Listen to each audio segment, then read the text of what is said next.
going on, people? Myke C-Town here, another episode of Records and Ramblings. I actually don't have any rambling at all today. I just have records. So we're gonna go ahead and jump into it. All of these are actual recent purchases, so that's pretty cool. But yeah, let's go ahead and start off with the first one. This is, ooh, goodness, that's a hiccup. This is Current 93, Lashtal. So this is one of Current 93's first releases from back in 1984. I think it was maybe like the third release that they did, I think. It was after the two splits that they did with Nurse with Wound. But yeah, you're probably wondering, why didn't I have this already? I mean, I have the songs. They've been released in other forms in some way or another. So I just never had this as a priority. But I was in Florida and I was at a really awesome record store whose name I can't remember, but I'll put it there. There it is. Yep. And they had a copy and it was decently priced, so I was just like, fuck it, I'll buy it. But yeah, so this is actually some great kind of meditative pieces. Like the first song is this really noisy piece with a lot of tribal influences with the drums and these kind of weird horns. And the second song is more of a quiet piece that sort of reminds me of like later, or actually no, it reminds me of like mid-era Coil. And the last song just kind of feels like it's a continuation of the first song. Records on Black won't bother showing you that, but I will show you the center labels there, just cause. But yeah, this whole thing is really cool. I just got it as some like collector scum type of shit. I guess this would be considered their first record, because I believe the splits with Nurse with Wound were both on cassette. If I'm wrong, I'll either chop this out the video. Actually, if you're seeing it, that means I'm right. Yeah. Actually, I lied. Not all of these are recent acquisitions. This is something I've had for a minute. But yeah, Elucid Revelator. This is the newest album from Elucid. I talked about this in a wrap-up video, so I won't go too deep into this. But I actually, real quick, I just did a wrap-up video for some amazing albums. So if you've not watched that, make sure you go check that out. But I actually did 2 wrap-up videos in the span of 2 weeks. And that seriously made me not want to talk about hip-hop for a long time. I never realized how burned out I got on having to talk about one specific musical genre. Even if I'm talking about albums that I really, really like, it was just like, this is 4 kind of mini reviews that I just did, and that shit took a lot out of me. But you should go watch those videos. I did one for Billy Woods. I did one for the new Alaska. I did one for the new Fatboy Sharif, and I did one for Prem Rock. So yeah, anyway, back to Elucid. Yeah, if you like kind of whacked out experimental hip-hop, then I feel like if you haven't heard this, you need to listen to this. Incredible, off-the-wall, kind of weird production, probably some of the more interesting beats that I think Elucid has rapped over, and he does the rapping in an extremely amazing way. As always, here is the inner sheet. This is one of the rare rap albums that I like way more now that I've sat with it for so long. You know, it's definitely one of the better albums that came out last year. And Elucid is such a wordsmith, man. Like the way he lays down bars is just so dope. And the way he plays with words is so dope. Tell me a lie, tell me the truth, sell me a life, steal me your blues. Stuff like that is like, it hits you probably weeks later, you know? And then some of his shit just goes completely over my head. But the dope thing about Elucid is I want to know. You know, I want to know, Gray Vinyl, I want to know what he's talking about because he presents things in such an interesting way.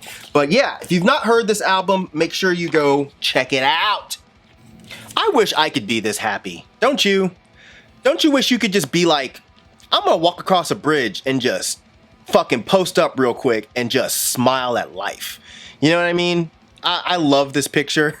I don't really know how it relates to the album, but I still love it. And anyways, yeah. Next I'm gonna show you, this is Heaven's Gate, Tales from a Blistering Paradise. So this is the newest Heaven's Gate album. I don't think I've talked about Heaven's Gate on my channel before. This is a sort of super group featuring Jeff from Universal Man, Paul from Cannibal Corpse, Tony from Iron Reagan and Municipal Waste, and Myke, who was in Ajax and Nomos. Yes. And with that kind of lineup, it seems impossible to not churn out something really fun. But yeah, they play some really cool kind of crossover, kind of thrash, I guess, with a nice, dirty, kind of crusty edge to it, which makes it a bit unique. In my opinion, it's got a lot of stomp to it. But the dirty punk riffs are what really bring me back to it. You know, it's definitely one of the better things that I've heard this year. Again, it's really a fun listen. It's on red vinyl. Actually, thinking about the riffs, Myke, who was also in a band called Warthog, some of the riffs that are on this remind me of what he was doing with that project, which I really liked that project. So yeah, I'm not sure if he writes all the guitar parts for this band or not, but either way, this shit is great. I'm not a big fan of like, I don't know, like silly, goofy, happy thrash. That shit doesn't interest me, but dirty, nasty, funky, gritty thrash, I fucking like. So yeah, definitely, if you've not heard this Heaven's Gate album or the album prior, get on it. Speaking of Reversal of Man, who's going to be at that reunion show that's in a couple of months? If you're going to be there, drop a comment down there in the comment section. It'd be cool to shake a hand or two, but I'm fucking excited, dude. I'm fucking excited. That shit's going to be tight. A few months ago, I did a video about top 10 reunion shows. I didn't put Reversal of Man because I didn't think that would ever happen. And it's fucking happening. So I am stoked. I'm gonna feel like a fucking teenager again. But anyways, moving on. The next band is actually really, really special to me. Outside of just thinking they're an amazing band, I just had some amazing memories of seeing them back in the 90s. And that's His Hero's Gone. Man, and these records are special because my boy Alex picked them up for me when he was somewhere in Asia recently. I already had Monument to Thieves, but I was missing the other releases on vinyl. So let's start off with this one. This is 15 Counts of Arson. And I think this is the first one that I heard.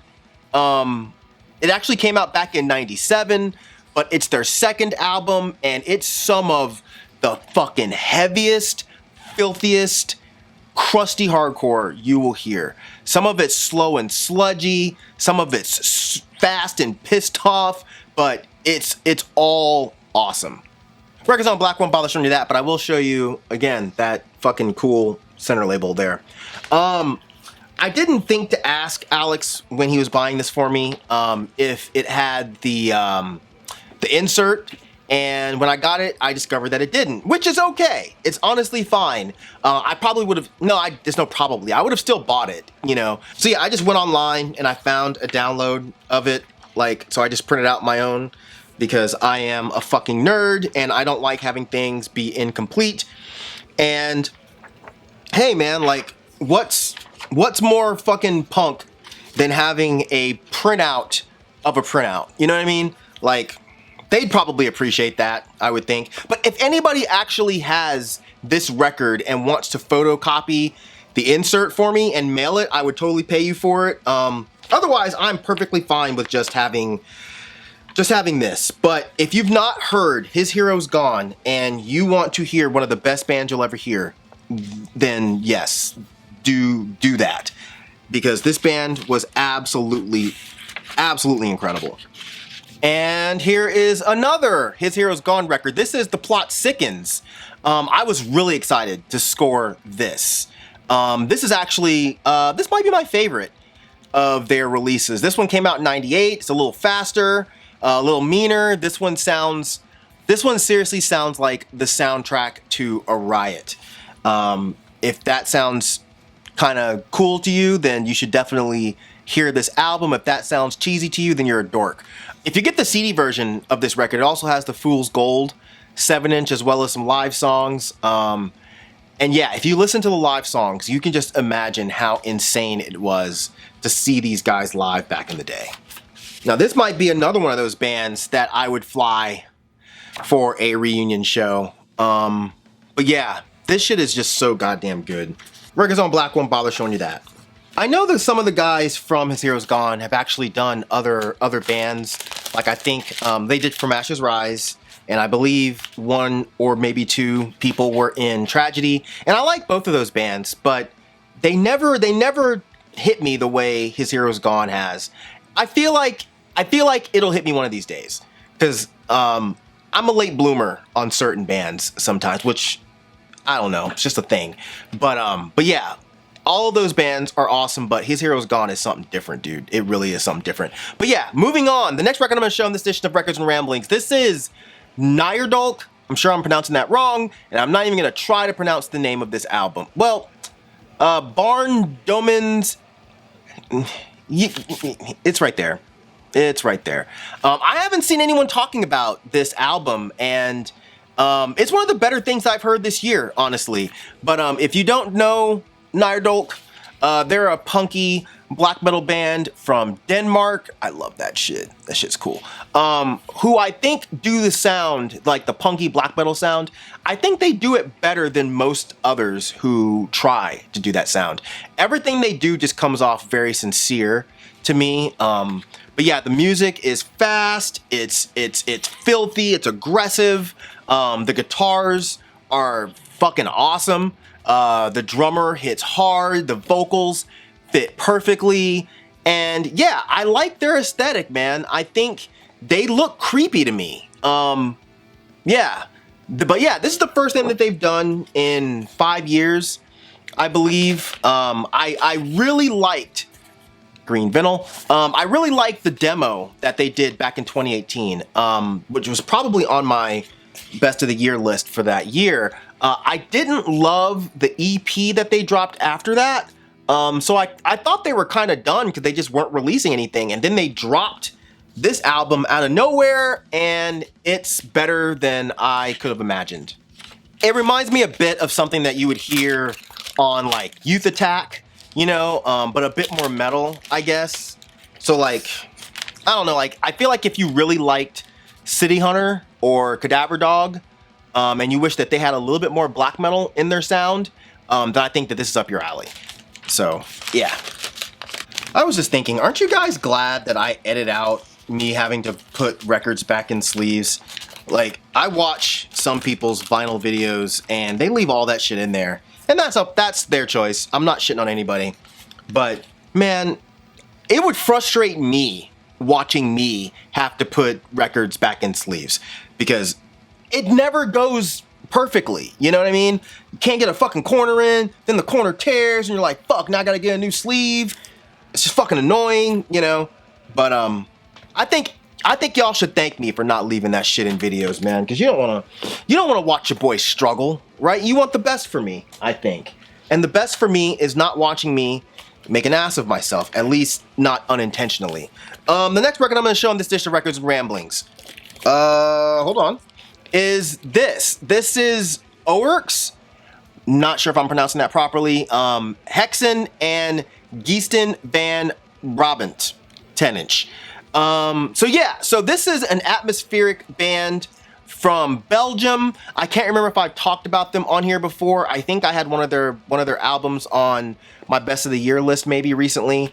But yeah, I think this stuff is fucking awesome.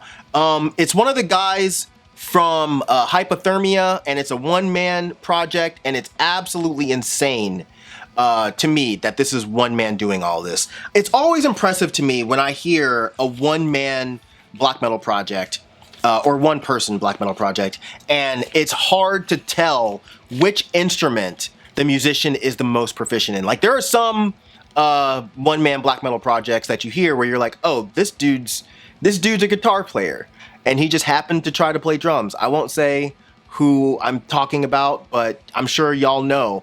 And the shit's great still, because I love primitive drumming and primitive playing in general, but there's nothing primitive on this. Like, this album is just stellar. 10-inch, whatever, is stellar, and you can't tell if he's better at guitar, or better at drums, or better at vocals. Like, he's good at all of those things. It's like Panopticon. Motherfucking Austin is just good at all of that shit. So yeah, this is another one of those bands. I think it's fucking awesome. It's criminal that it's not talked about enough. I feel like it's raw and it's bathed in atmosphere, and there's even some melody in there. If I had to say that it sounds like something, maybe kind of like that that band Arctin, Arctin. I'm gonna put it there because I'm probably mispronouncing that as well. And I love that band, but it's another band I never hear anybody on here talking about, which is weird. But yeah, but maybe like Arctin, but without some of the more experimental, almost spacey elements that they do. This is more straightforward atmospheric black metal, but it's really, really, really good. And the dude's in another band called Silver Knife. That's awesome too. So check that out as well. And the last record I'm gonna show on this edition of Records and Ramblings. This is the Sodom, and I say the, like, I mean, this is not official, I don't think, but it's the Sodom Hellhammer split. I mainly got this for the Sodom stuff. Early Sodom is some of my favorite old school black metal, dark thrash, whatever you want to fucking call it. And this is some of their best shit.